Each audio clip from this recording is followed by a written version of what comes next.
മലയാള വെള്ളിത്തിരയിലെ നിത്യഹരി നായകൻ എന്ന ശ്രദ്ധേയമായ നാമത്തിൽ അറിയപ്പെട്ടിരുന്ന പ്രേംനസീറിന് ഇന്ന് 100-ാം ജന്മദിനം.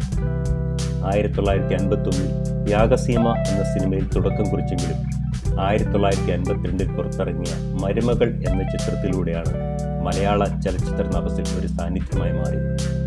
പിന്നീട് നിരവധി ചിത്രങ്ങളിലെ നായക കഥാപാത്രങ്ങളുടെ മലയാളിയുടെ മനസ്സിൻ്റെ ഒരു ഭാഗമായി തീരുകയായിരുന്നു അദ്ദേഹം.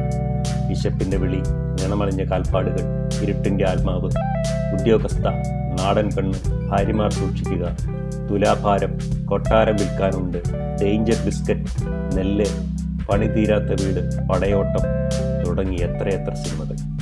പക്ഷേ അദ്ദേഹം അവിടെ നിറഞ്ഞു നിന്നത് ഒരു താരം എന്ന നിലയിലായിരുന്നില്ല, മറിച്ച് അവകാശവാദങ്ങളില്ലാത്ത ഒരു നല്ല മനുഷ്യൻ എന്ന പ്രതീകമായിട്ടായിരുന്നു.